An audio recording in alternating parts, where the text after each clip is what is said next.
Okay guys, maligayang pagbabalik sa aking YouTube channel. Although hindi magandang balita itong i-present ko sa inyo dahil biktima nga naman ng isang matinding pagnanakaw or pinasok ang bahay ni Sian Lim. Alam nyo, sa tingin ko, medyo dapat ang mga artista, medyo itigil nila yung pagbablog nila. Di ba halos lahat ngayon ng artista, meron silang house tour. May mga ganun sila, pinapakita nila itsura ng bahay nila, ultimo yung gate nila, kung paano nakikita lahat. Siguro minsan ang mga masasamang tao, lalo ngayon mas marami na yata ang nagpaplano dahil na rin sa walang trabaho ang iba.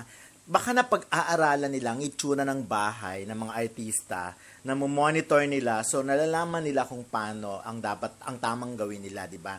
Like for example, kahit naman di ba sa house tour kasi ultimo yung gate, ultimo pinto, ultimo yung hallway papasok sa bahay or yung itsura talaga ng bahay pinipresent nila. So medyo delikado na pala yun sa ngayon. Katulad nga nitong nangyari kay Sian Lim, sabi niya nga, "The other day, I came home and witnessed a nightmare. I saw that a couple of windows were shattered, metal grills hammered and filled down. Pagbukas ko ng pintuan, they left a piece of cloth in the front door.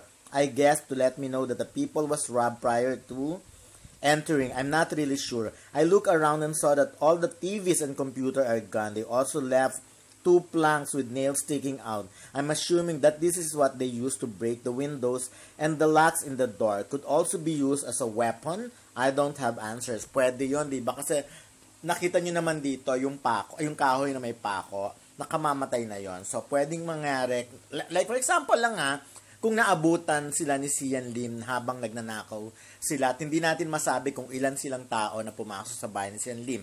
So anyway, at first there was nothing but fear and hatred running through me. I feared for my life, my mom, lola, and lolo. As time passed by, I became grateful that no one was hurt. At this point, I hope na kung sino man ang nanghimasok at nagnakaw ng mga kagamitan dito sa amin, ay magamit mo ang perang yan para mapakain ng gustong pamilya. Diyos na lang bahala sa inyo. Keep safe everyone. It is only in our darkest hours that we may discover the true strength of the brilliant light with ourselves that can never ever be dimmed. Ayan. So, of course, nag-alala syempre yung mga malalapit na kaibigan ni Sian Lim. Nanguna na nga dyan, ang girlfriend niya, si Kim Chu, na parang nag-comment agad doon ng prayers. And of course, ganun din si Jake Cuenca, praying for you and your family safety. Ganun din si Alan K. At marami pang iba.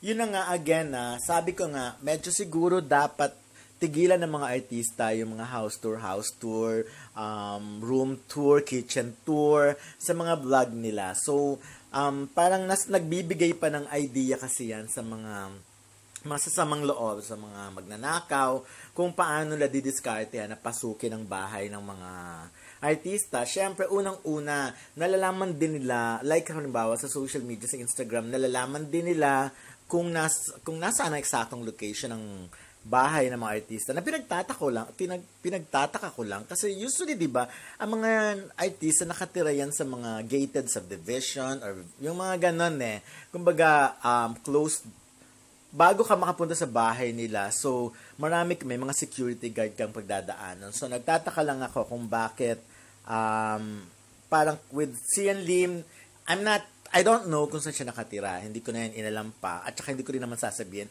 if ever, kung anong area.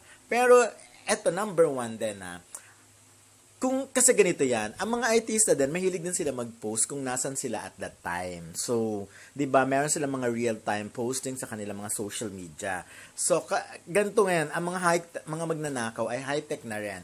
Nalalaman nila kung yung artista ba ay kung nasa bahay niya or wala. So, yun lang naman yun. Parang ako, dahil sa nangyari kay Sian Lim, dapat mas maging maingat na tayo. Or tayong lahat, di ba? Wag post ng post sa social media kung nasaan kayo at wag post ng itsura ng bahay nyo dahil mahirap na sa panahon ngayon, lalo ngayon 2021, kapapasok pa lang ng taon, may mga ganito na agad na mga pangyayari. So, I hope maging aral, sabi nga ni Sian, maging aral to sa iba pang tao, sa iba pang artista.